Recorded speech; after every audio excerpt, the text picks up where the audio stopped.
Bueno, con puntualidad prusiana vamos a abrir esta última mesa en este lugar maravilloso del escenario turquesa, con una mesa con dos personas cuyas novelas me han impresionado muchísimo yo diría que son las dos novelas que me impresionaron más entre mis lecturas exhaustivas de los últimos años. Pues para mí es un gran placer saludar no solamente a los oyentes de esta tarde, sino también a las ponentes, a las autoras, a Cristina Morales y a Elisabeth Duval. Vamos a hablar de los libros que están aquí en la mesa. Cristina Morales es novelista, había publicado Los combatientes en 2013, no voy a enumerar todo, y la última novela tan conocida es justamente Lectura fácil. Vamos a hablar de esta novela enseguida. La novela se publicó en 2018, en el mismo año obtuvo el premio Herralde, el año siguiente el Premio Nacional de Literatura y el año después, juntamente con la traducción al alemán, que también está aquí, Leichte Sprache, el Premio Internacional de Literatura de la Casa de las Culturas del Mundo en Berlín. Pues quisiera mencionar a Friederike von Kriegern, a la traductora de este libro. No sé si está, si no está, le damos un aplauso no obstante, porque ha sido una labor enorme traducir este texto intraductible prácticamente al alemán. Pues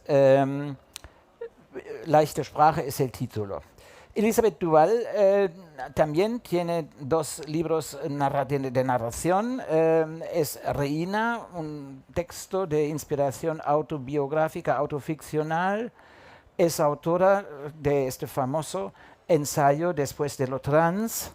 Es además autora de un poemario y últimamente de esta impresionante novela Madrid será la tumba. Bueno, ambas novelas provocaron la sociedad española y para los oyentes que no tengan presente las acciones, quisiera pedir a vosotras resumir, si es posible, a darnos vuestras impresiones de vuestros textos. ¿Qué es lo más importante para ti en esta novela de las cuatro mujeres que viven en este piso tutelado, o cómo se podría intentar resumir el texto, lo que no es fácil porque se trata de, como decía Muñoz Molina, una novela de novelas, hablando de Sefarat, es también una novela de novelas y una novela también de realidades o de no ficción. Cristina. Buenas tardes a todas, gracias por estar aquí. Sí, la pregunta es difícil, pero diría que para mí lo más importante de Lectura fácil, o si la tuviera que resumir, sería que es un cuestionamiento de la noción de discapacidad, en concreto de discapacidad intelectual, desnaturalizando el término. Toda la novela es un proyecto de desnaturalización de la llamada discapacidad intelectual y la discapacidad en general. Y para eso me valí de un recurso que era dotar a las protagonistas, que están catalogadas como personas con discapacidad intelectual, dotarlas de una lucidez mayor, cuanto mayor era el grado de discapacidad reconocida por las instituciones y por el mercado. De modo tal que de las cuatro parientas protagonistas es aquella con un mayor grado de discapacidad, aquella que es más reticente al cumplimiento de la norma. Es la más imposible de domar, de adoctrinar, y la que tiene menos discapacidad es aquella que está más integrada en la sociedad, es decir, es aquella que es capaz de someterse a la norma social, a la norma política, económica, sexual, sin conflicto. De modo que lectura fácil lo que hace es identificar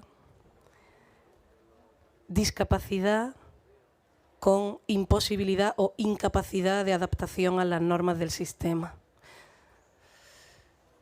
Y bueno, puedo decir algo sobre los combatientes también, Sí. ya que está aquí, aunque no está traducida la obra. Los combatientes es mi primera novela publicada y yo la considero como una obra de teatro con una hipertrofiada de acotaciones. Las acotaciones son lo que constituyen la novela.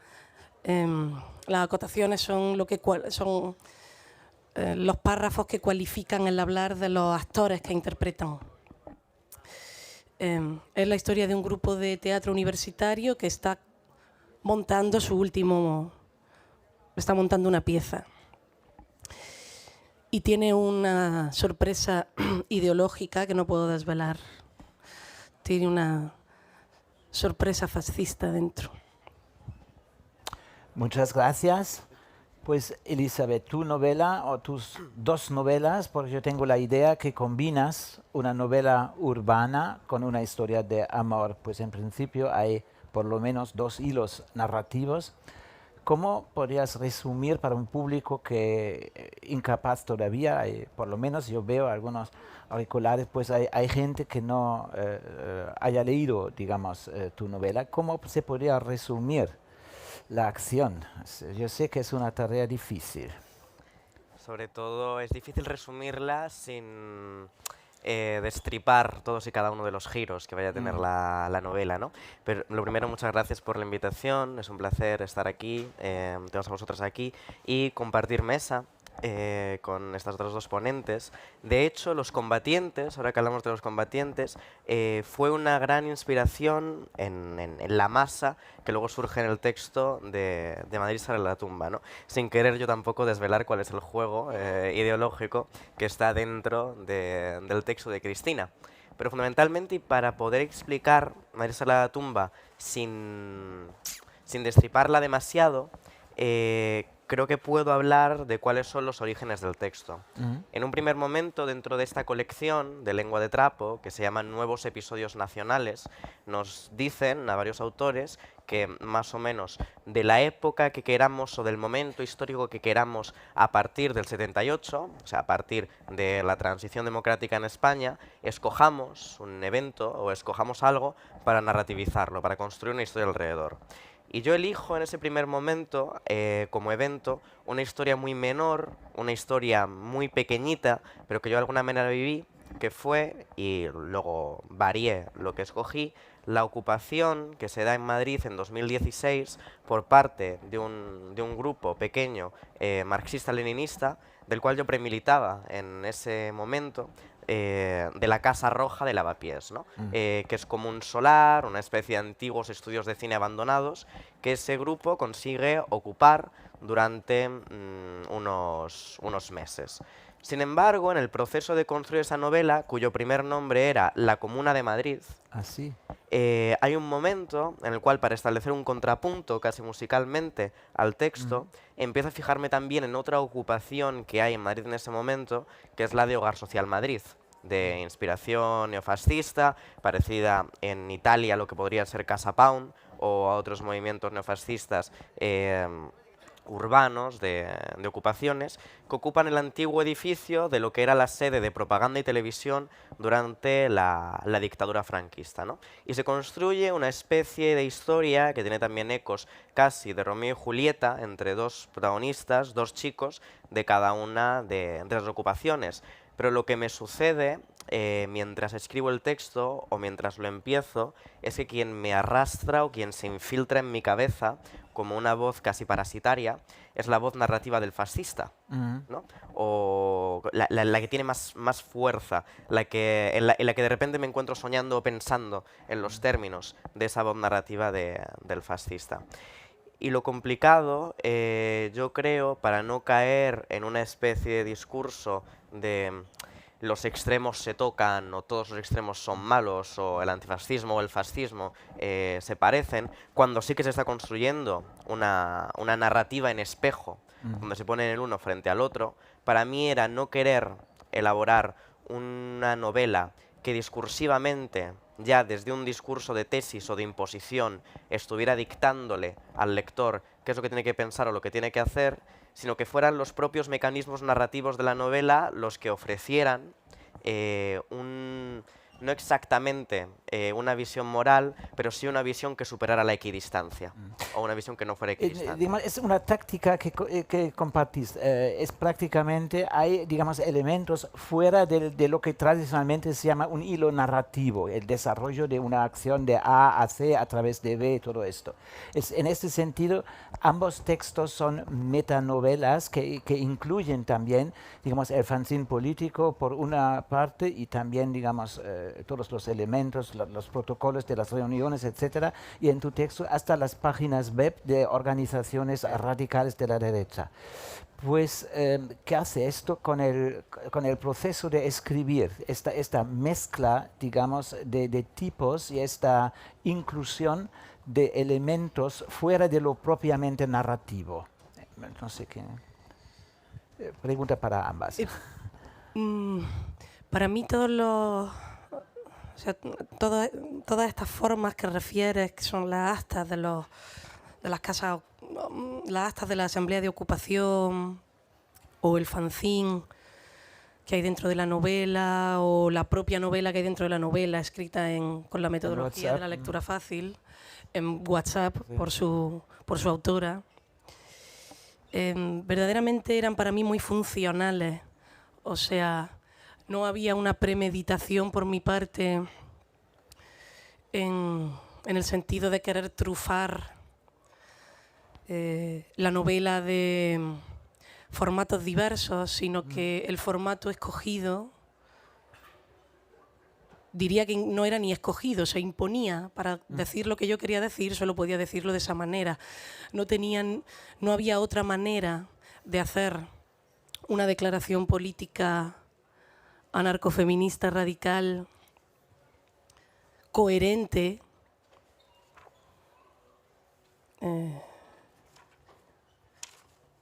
si no fuera con la forma del fanzine hecho a mano. El fanzine, me refiero, es un capítulo de la novela. Sí, pero hay un fanzine más complejo, digamos, fuera de la novela. Sí. Lo enseño porque estoy muy orgullosa. Sí. Sí. Sí. Pues esta mezcla de tipos de escritura aparentemente os parecen necesarios para, digamos, el conjunto del texto. Bueno, ambos textos son riquísimos en referencias. Para mencionar una, en lectura fácil, Cristina, propones la transferencia de lo postcolonial al occidente, y me pregunto si es posible transferir los conceptos, digamos, de María Galindo del feminismo urgente a las sociedades occidentales. Sin ningún género de duda. Del mismo modo que Europa ha exportado e impuesto teorizaciones sobre el mundo hechas a la medida de Europa, no veo por qué una grandísima teórica como María Galindo, que crea desde aquello que de Occidente se llama la periferia, no podría ser una teoría trasladable y aplicable a nuestra realidad. En el caso de Feminismo Urgente de María Galindo, o del bastardismo que ella concibe desde La Paz, en Bolivia, tendríamos que hacer que quizás somos, una blanquita eurocéntrica sin dos dedos de frente, para no sentirnos interpeladas por su propuesta teorizadora del heteropatriarcado.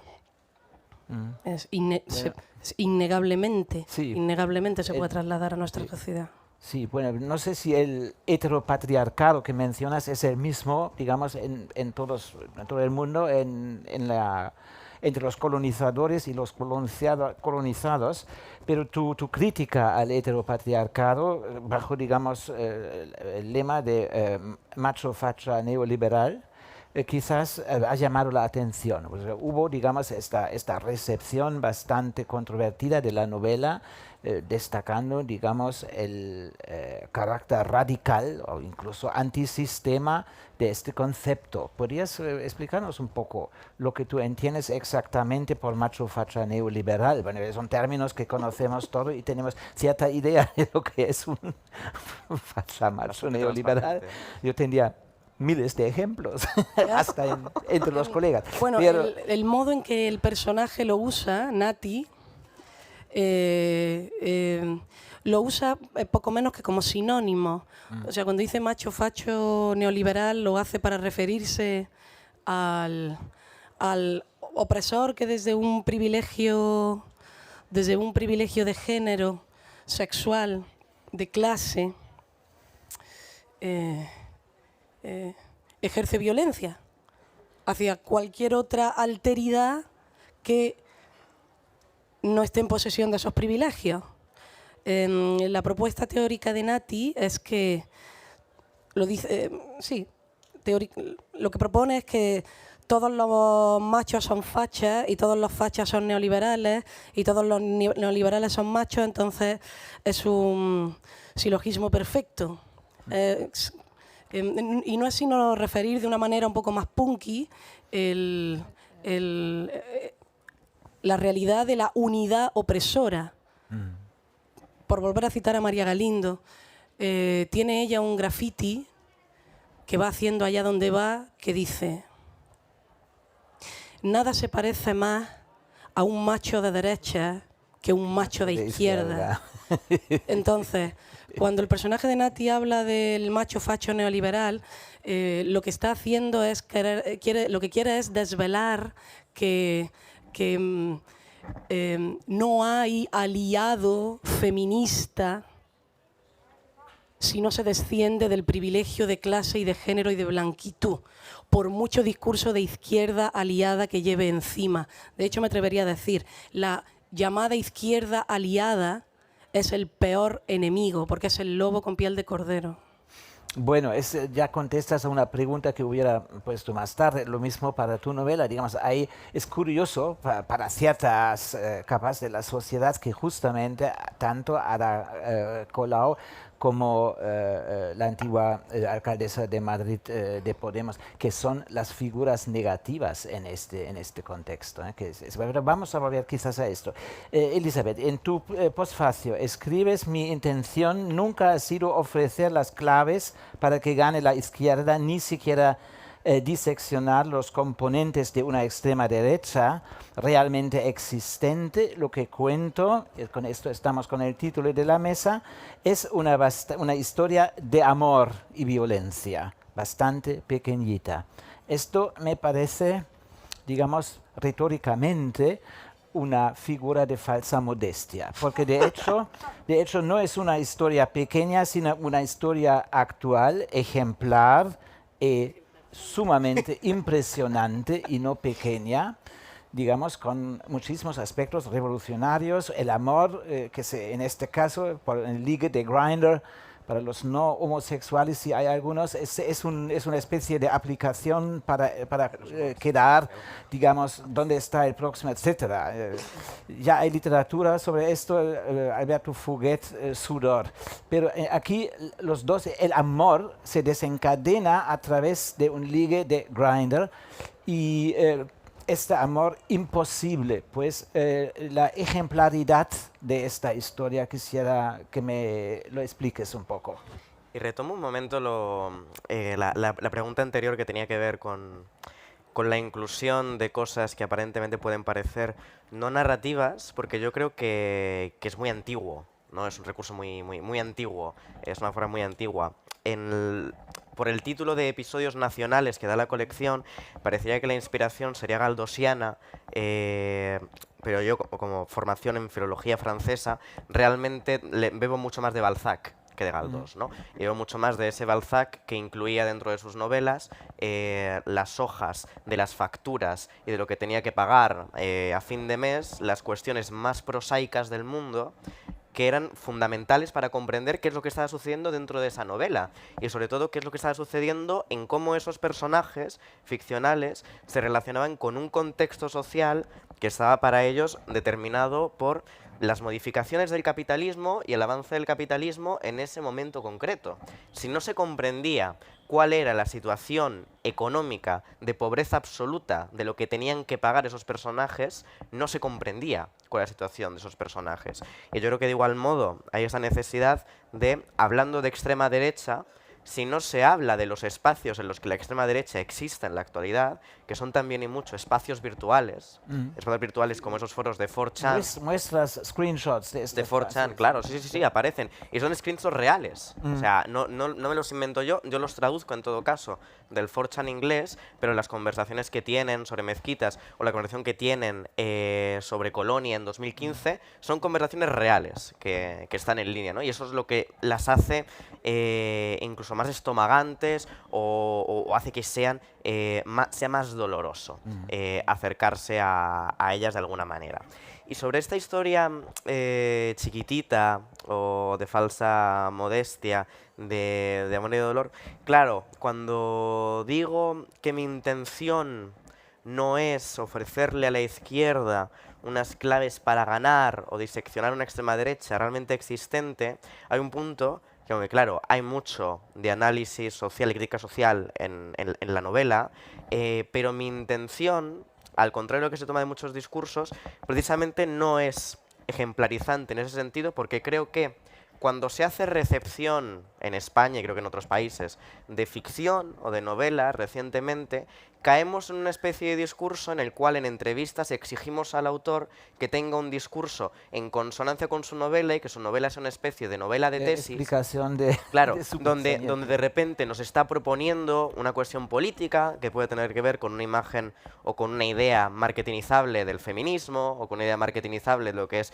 lo LGTB o marketingizable de una crítica concreta a un aspecto social de la precariedad, dejando de lado que se trata de ficciones. Y había un ejercicio que a mí también me interesaba, claro, de que el narrador de esta novela es un fascista. Es decir, me interesaba firmar con mi nombre las palabras de ese fascista, ¿no? Y que hubiera una imposibilidad a adjudicarme lo que él estaba diciendo, ¿no? Y que eso provocara cierto cortocircuito, porque lo que sí que sucede en las entrevistas, en parte, es que se te adjudican las palabras de tus narradores como si al 100% tuvieras que estar suscribiendo lo que tus narradores dicen. Y claro, en relación con la historia de amor de Grindr, para mí fue un enorme ejercicio imaginativo, porque yo no he abierto Grindr en la vida. Tuve que imaginarme cómo funcionaba este mundo.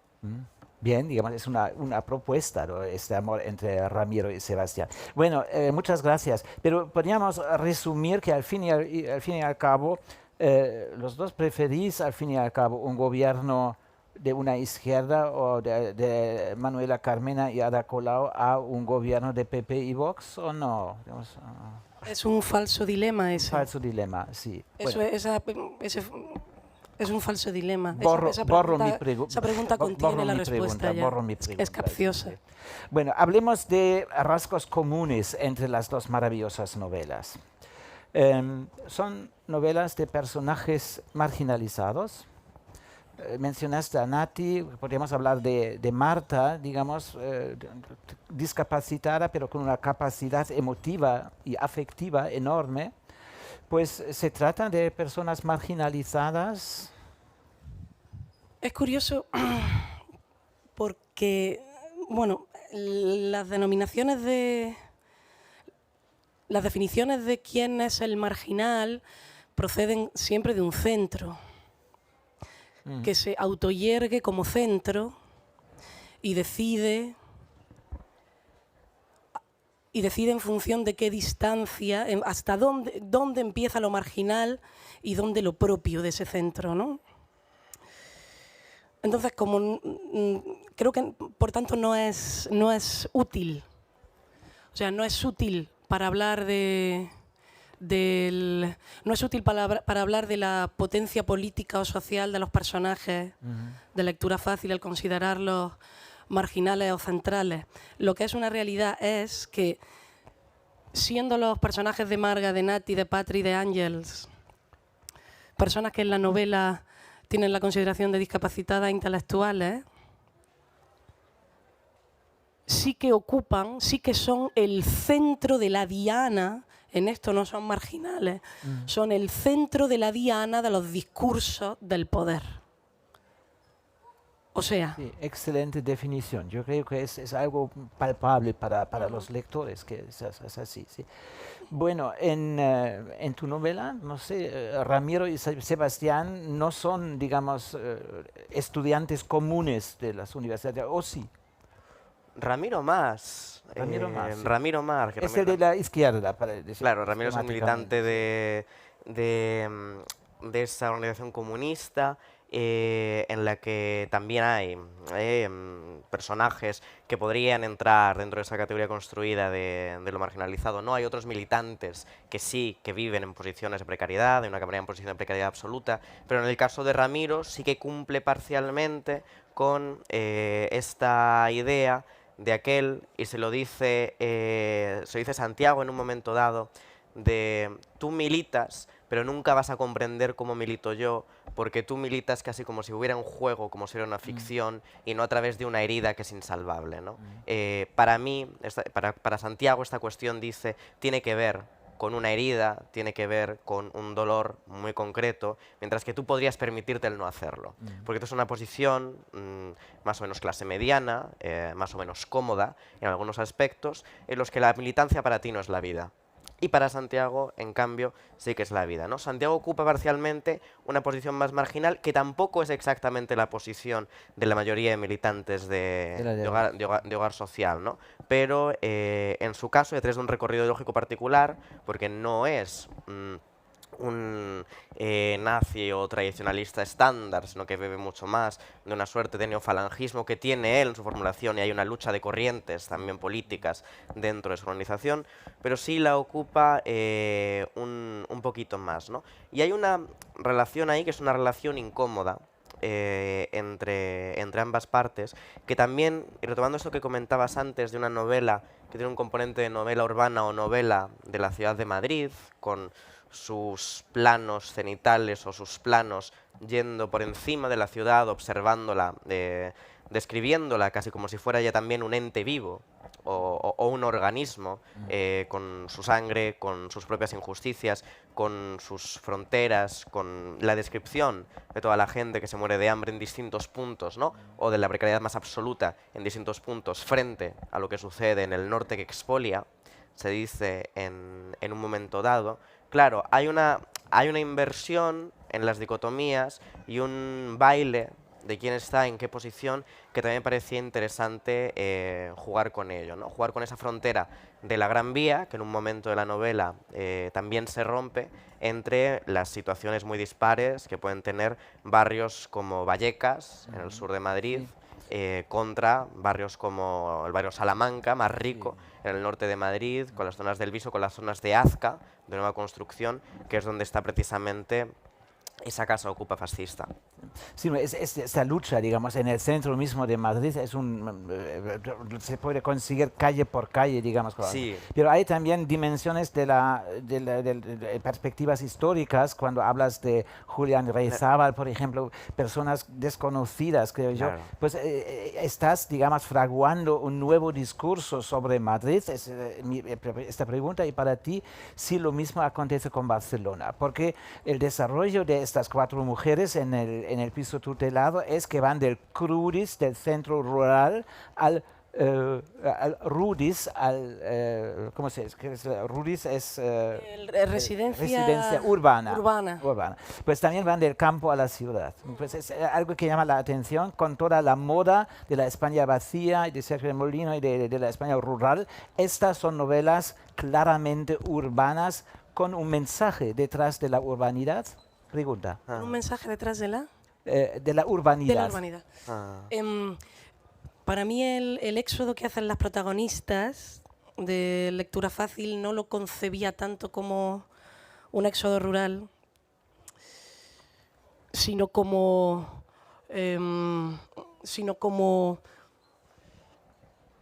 una explicación. O sea, me servían su desplazamiento por España desde el pueblo que yo invento, que se llama Arcuelamora, que está en algún lugar indefinido en Castilla, en Castilla o Extremadura o el oeste de Andalucía, en la frontera con Portugal, hasta Barcelona. No era para mí tan importante el paso de lo rural a lo urbano como el tránsito de la casa propia en pueblos muy pequeños y desabastecidos de servicios, para explicar cómo se gestó en España la profesión del trabajo social corporativamente. Es también en los años de la transición que aparece la figura del trabajador social y de los servicios sociales y crea su objeto, crea a sus usuarios.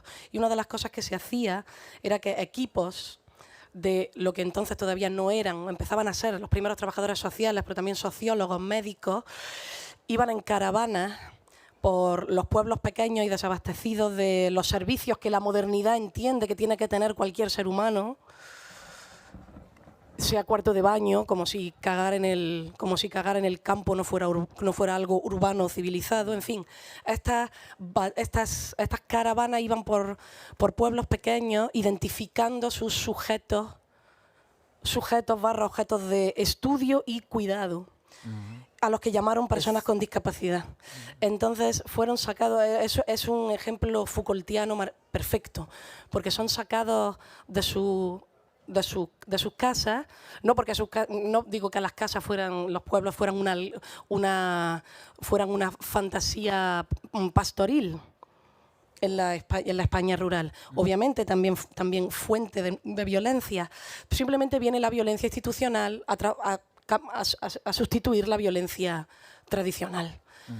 De modo que desde la perspectiva alemana es bastante evidente porque tuvimos la eutanasia como programa nacional socialista de exterminio también. A este punto nunca llegó en España, pero también es una cuestión de poder y digamos una manera de invitar a abusos de poder en este sentido en el campo, creo. Pero se ve que la ciudad tampoco es la garantía. Claro, en este tránsito desde el pueblo a después el centro para discapacitados, que originariamente se hacían en los pueblos grandes o en los centros de los pueblos grandes, en las capitales de comarca. Se hacían casas que se alquilaban o se compraban casas por parte del Estado, o sea, todavía era el Estado el que gestionaba directamente y no fundaciones privadas con concesiones del Estado. Esas casas estaban en los centros de los pueblos, al lado del ayuntamiento. Las llamadas personas con discapacidad eran vecinos de los pueblos. Con el paso de los años, esos centros dejan de ser casas que están en los pueblos y se van a la afuera, lo mismo que las prisiones. Exactamente igual. Y así sigue siendo hoy. Y cuando en lectura fácil la historia comienza porque ya han pasado por esos diferentes centros en su ciudad natal, en su pueblo natal, en su región natal, y llegan a Barcelona, ciudad de la vanguardia de la discapacidad, de la vanguardia del trabajo social, con los pisos tutelados, que suponen que la persona con discapacidad va a hacer la vida igual que cualquier hijo de vecino, compartiendo piso con otros como él, pero cuidado, siendo perfectamente tutelado hasta en aquello que se pone, hasta en aquello que come, hasta en la hora en la que se ve la televisión. Sí. Das ejemplos maravillosos que cuando quieren, digamos, comprar alcohol, no tienen derecho, evidentemente, al alcohol, pues tienen que pedir al propietario del chino al lado que ponga leche o qué sé yo, para que no sea. Bueno, claro, vemos estas trampas de esta civilización, entre comillas, claro. Quisiera volver un poco al aspecto del amor aquí.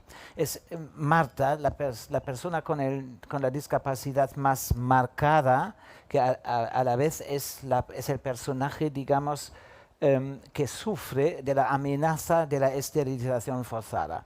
Pues es algo muy impactante, digamos. Apenas hay cosa más impactante para una persona. Es un tema duro. ¿Por qué elegiste un tema con esta radicalidad? Cuando escribí Lectura Fácil todavía no se había abolido en España, abolido legalmente, la esterilización forzosa de incapaces. Se abolió legalmente, o sea, Lectura Fácil aparece en el 2018 y creo que se abole a finales del 2019, principios del 20. No obstante esa abolición, la abolición de esa ley que se podría legítimamente celebrar como una victoria, sin embargo no ha cambiado ninguna de las otras prácticas, que si no son esterilizantes quirúrgicamente por la fuerza de los incapaces, incapacitados judicialmente, sí que lo son de manera acuciante en el día a día, desde el punto de vista de las familias hasta el punto de vista de los cuidadores.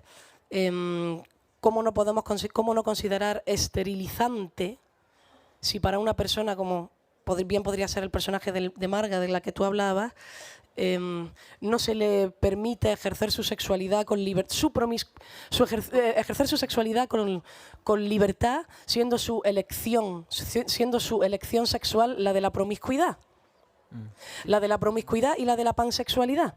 Sí. Bueno, y la de la no discriminación entre amantes.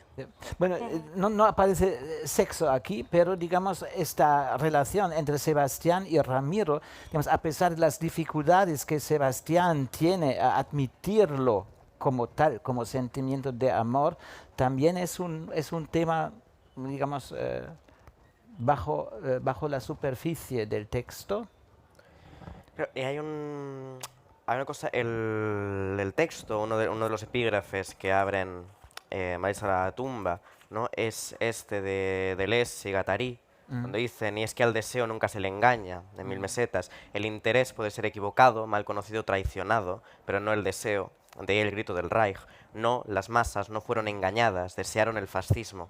Y eso es lo que hay que explicar, ¿no? Hay corrientes de deseo que están operando tanto en esa relación que no consigue desestructurar las estructuras políticas que están de fondo en la novela, pero sí hace que se tambaleen, ¿no? O sí hace que el juego o baile de máscaras sea mucho más complicado. Pero claro, en la novela hay una castración de ese deseo permanente, ¿no? Un intento permanente de imponerle una autoridad o de imponerle un control, manipulación a lo que es ese deseo. Y quería retomar una de la pregunta anterior, la pregunta sobre la ciudad o la urbanidad, porque había dos cosas que me parecían muy importantes. Creo que hay dos puntos importantes en Madrid sale la tumba sobre el urbano. Uno de ellos, una perspectiva que creo que tendemos a olvidar, que es la de la propiedad, es decir, de quién es la ciudad, a quién le pertenece, quién la ha edificado. La problemática de las casas ocupadas que también, digamos, tienes en tu novela, Cristina. Luego, y hay un componente que es pensar que en la transición, durante el franquismo tardío, no es que un ente abstracto franquista edifique la ciudad, ¿no? Sino que quienes la edifican y quienes son sus propietarios tienen nombres y apellidos. Sí. Cuando hablo de la familia Rizábal o hablo de la Torre Windsor, hago un listado de que fueron dueños de Montera, del Palacio de la Prensa, Carlos III, de los Cines Callao, del Ciudad Lineal, del Bristol, del Canciller, del Versalles, del Victoria, del Consulado, del Bilbao, del París, del Roxy. Es decir, también una parte de la mirada burguesa propietaria de cuánto de la ciudad con un vistazo se es capaz de concebir que le pertenece o que es dueño de esa parte de la ciudad, ¿no? Cuánto podría llegar a poseer de esa ciudad y cuál es el reparto, no solamente del poder, sino de los recursos y de la propiedad. Y hay otro componente que también es importante, más allá del de la propiedad, que tiene que ver con cuáles son los modelos de ciudad que se van construyendo, ¿no? Y para quién se construyen las ciudades y esos espacios urbanos de forma general.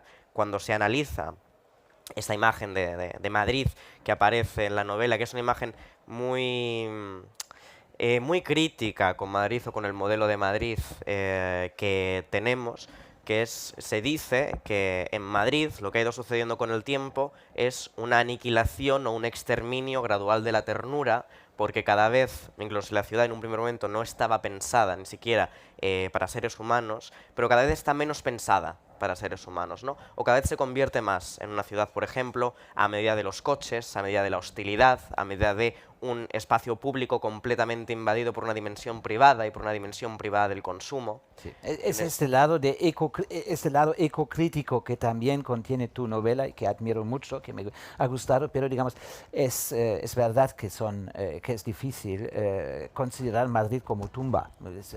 Claro, está muy viva, pero hay un componente de, creo, si tienes una ciudad cruel o si engendras una ciudad despiadada o si haces que los mecanismos de circulación, de consumo, de vida dentro de una ciudad sean crueles o despiadados, luego vas a tener historias de amor que sean historias de amor crueles o despiadadas, ¿no? Luego vas a tener relaciones humanas que estén contaminadas o que estén envenenadas por cuál es el modelo en el cual tienen que darse o cómo es donde tienen que existir, ¿no? Si hubiera otro modelo, otras posibilidades de ciudad, otras alternativas, habría otras cosas, pero es normal que algo tan emponzoñado como lo que se describe en la novela acabe mal o acabe de forma trágica, ¿no? Podríamos seguir una hora discutiendo, pero tengo una última pregunta para cada una de vosotras. Pues, Elizabeth, después de lo trans, explicas que con Madrid será la tumba intentas cumplir tu promesa de dejar de hablar de lo trans.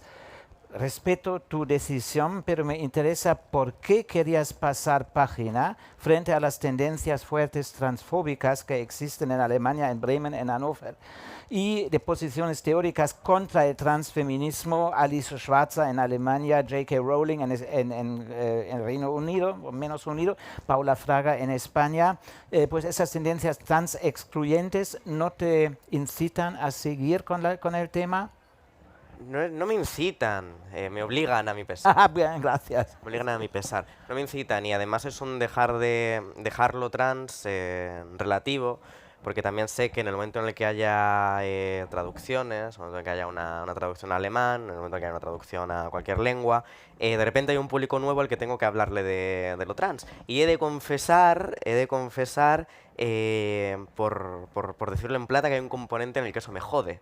¿No? O sea, me fastidia sobremanera tener que volver a hablar sobre lo trans, pero también, y lo he vuelto a hacer en España, ¿no? En los últimos tiempos, cuando está en tramitación el proyecto de ley trans, hay una parte en la que es necesario. Cuando decía que quería jubilarme de lo trans o dejar de hablar de lo trans, se refiere a que creo que hay dos tendencias o dos cosas que suceden en relación con eso y con otras identidades, ¿no? La primera de ellas es que es muy fácil que el mercado te convierta en un objeto vendible, marketingizable, encasillable por una identidad, que puede ser una identidad de muchas maneras, ¿no? Como subversiva, trans, eres feminista y tienes que escribir libros que todo el rato hablen sobre eso. Y no puede haber una complejidad en lo que estás haciendo, sino que se te va a dar un tema, y si eres una persona trans, está bien que publiques y que hables y que hagas libros y conferencias, pero está bien siempre que hables sobre lo trans. Y si te vas un poquito por otro carril que no tiene que ver con eso,